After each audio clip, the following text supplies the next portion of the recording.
Good morning बच्चों, LPS की online क्लासों में आपका हार्दिक अभिनंदन, स्वागत। आज के इस वीडियो में हम क्लास 8 के चैप्टर नंबर 3 बस की यात्रा को पढ़ने जा रहे हैं। वैसे एक कहानी है, व्यंग्यात्मक कहानी है।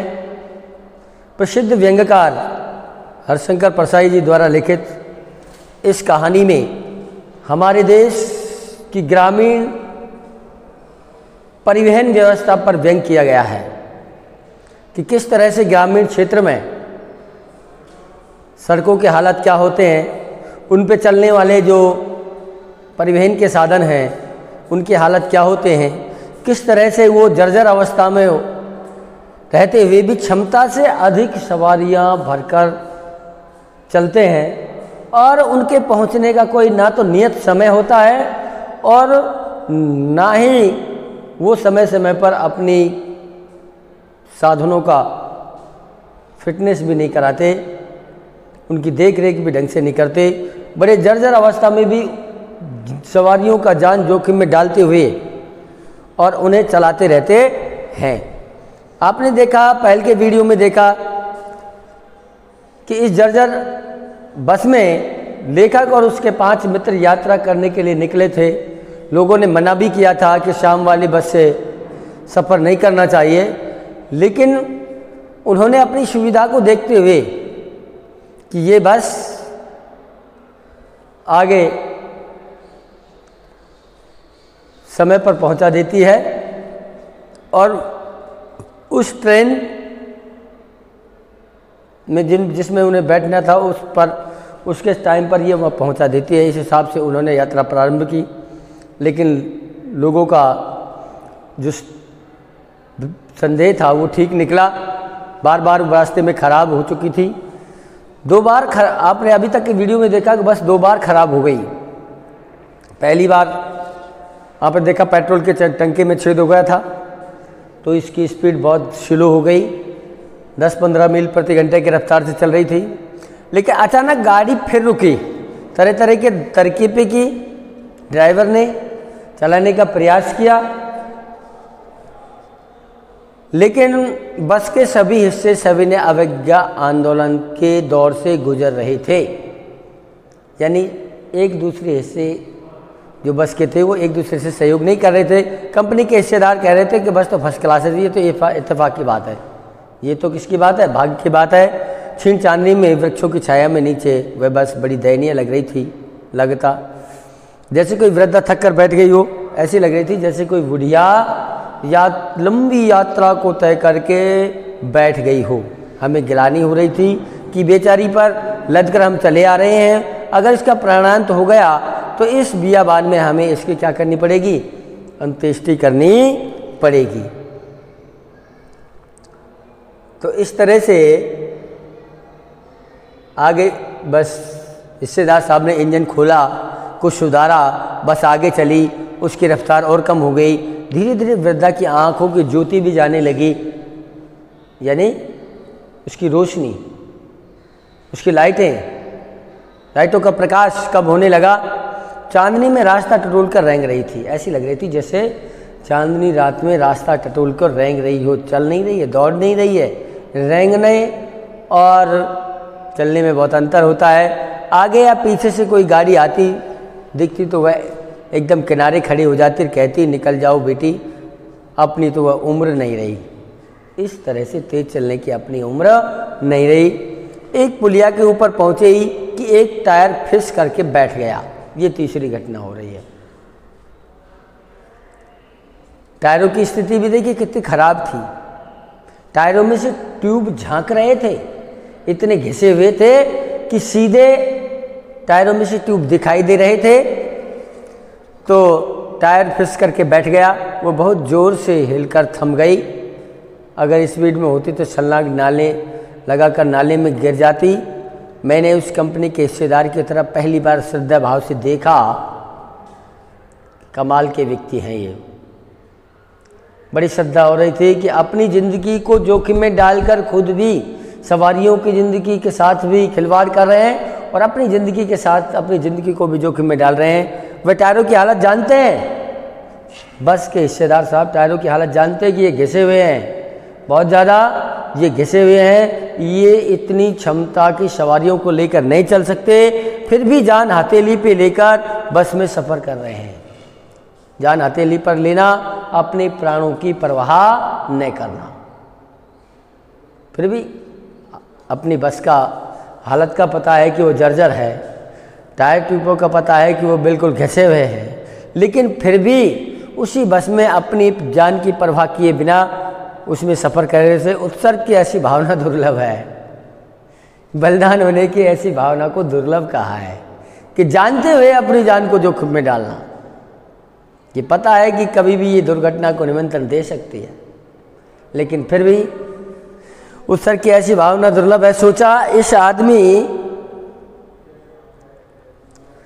के साहस और बलिदान की भावना का सही उपयोग नहीं हो रहा है। देखिए, व्यंग्यात्मक बात कही गई है कि इस आदमी का जो साहस है और जो बलिदान की भावना है उसका शायद सही उपयोग नहीं हो रहा है। ये कहना चाहते हैं कि ऐसे व्यक्ति को तो, ऐसे साहसी व्यक्ति को तो कहीं दूसरी जगह होना चाहिए। ऐसे व्यक्ति को तो किसी क्रांतिकारी आंदोलन का नेता होना चाहिए जो अपने प्राणों की परवाह नहीं करे। अगर बस नाले में गिर पड़ती तो हम सब लोग मर जाते, तो देवता बाहें पसारे इनका इंतजार करते। देखिए कितना बड़ा व्यंग किया है परसाई जी ने कि यदि बस नाले में गिर जाती तो सभी सवारियां क्या हो जाती, मर जाती, और देवता उनके बाएं पसारे इंतजार करते, कहते कि वह आदमी आ रहा है जिसने एक टायर के लिए प्राण दे दिए। वो महान आदमी आ रहा है जिसने एक टायर के लिए क्या दे दिए, प्राण दे दिए। मर गया पर टायर नहीं बदला, दूसरा घिसा टायर लगाकर बस फिर चली। फिर प्रयास हो रहा है। आपने देखा यात्रा के दौरान 3 बड़ी परेशानियां आई। पहली परेशानी, जर्जर तो थी ही वो बस, एक दूसरे हिस्से सभी उसके एक दूसरे जो हिस्से थे वो एक दूसरे से असहयोग कर रहे थे। दूसरी बात, पहली बार उसमें पेट्रोल की टंकी में छेद हो गया। दूसरी बार फिर इंजन में गड़बड़ी आई, सुधारा गया, फिर चलने लगी, आंखों की ज्योति जाने लगी, प्रकाश कम हो गया, और आगे फिर टायर का फिश हो जाना, टायर फट जाना, और फिर घिसा टायर लगाकर चलना। इतनी परेशानियों के से भरा हुआ सफ़र रहा। अब हमने वक्त पर पन्ना पहुंचने की उम्मीद छोड़ दी थी कि ट्रेन पकड़नी थी ना पन्ना से सतना के लिए। अब वक्त पर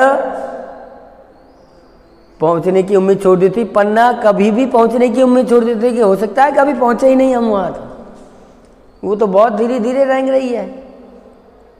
पन्ना क्या कहीं भी कभी भी पहुंचने की उम्मीद छोड़ दी थी। ऐसा लग रहा था कि शायद हम कभी भी कहीं भी समय पर नहीं पहुंच पाएंगे, हमारी यात्रा पूरी तरह अधूरी रह जाएगी, क्योंकि बस के हालात बहुत ख़राब थे।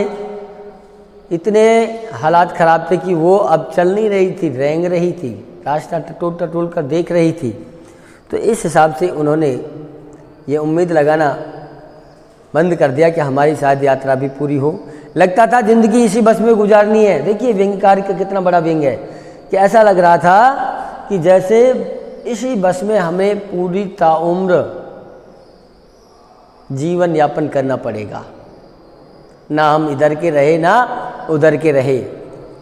लगता है ज़िंदगी बस इसी बस में गुजारनी है और इसे सीधा उस लोक को प्रयाण कर जाना है।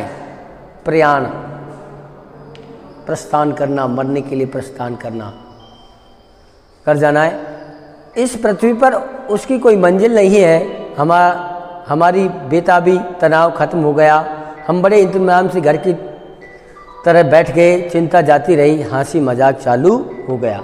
तो इस तरह से प्यारे बच्चों, आपने इस कहानी में देखा कि कहानीकार ने हमारे देश की ग्रामीण परिवहन व्यवस्था पर बड़ा करारा व्यंग किया कि यहाँ के जो ग्रामीण क्षेत्र में सड़कों की हालत ख़राब होते हुए भी वहाँ पर चलने वाले जो परिवहन के साधन हैं वो बड़े जर्जर हैं, जर्जर अवस्था में चलते हैं। और उस जर्जर अवस्था में भी अपनी क्षमता से अधिक सवारियां भरते हैं। उनका कोई समय नहीं है नियत समय पर पहुंचाने का, और पता नहीं वो कब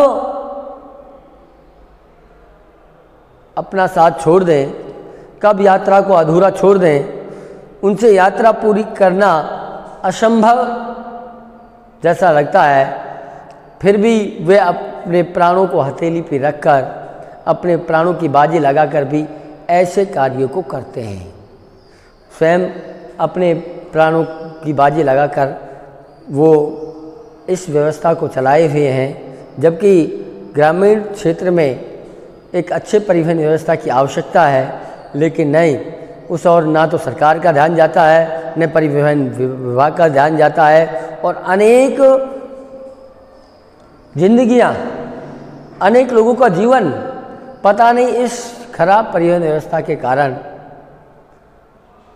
बीच में लटक जाता है। वो सीधे ही एक्सीडेंट के शिकार हो जाते हैं। तो इस तरह प्यारे बच्चों, आपने इस कहानी में जिसके जो राइटर हैं वो हैं हरिशंकर परसाई। हरिशंकर परसाई जी ने इसमें हमें भारतीय जो परिवहन व्यवस्था है, ग्रामीण परिवहन व्यवस्था है, उस पर करारा व्यंग किया है। देखिए, क्वेश्चन आंसर बीच बीच में मैंने आपको बहुत सारे वर्ड मीनिंग भी बताए, वर्ड मीनिंग तो करने ही है। इसके बाद इसके 5 क्वेश्चन आपको अपनी कॉपी में करने भी है, 1 से 5 तक। देखिए, 5वां क्वेश्चन, जैसे मैं हर पेड़ को अपना दुश्मन समझ रहा था, लेखक पेड़ों को दुश्मन क्यों समझ रहा था? लेखक हरिशंकर परसाई बस में बैठा हुआ पेड़ों को अपना दुश्मन इसलिए समझ रहा था कि उसको बस के किसी भी हिस्से पर भरोसा नहीं था। पता नहीं कभी भी उसकी स्टीयरिंग फेल हो सकती थी, ब्रेक फेल हो सकते थे, स्टीयरिंग टूट सकती थी, टायर फट सकता था, और वो कभी भी किसी भी पेड़ से टकरा सकती थी। इस कारण उसे,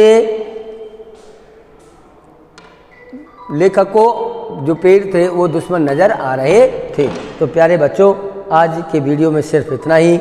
आगे अगले चैप्टर में, अगले वीडियो में हम आपको फिर अगले चैप्टर के बारे में बताएंगे। धन्यवाद।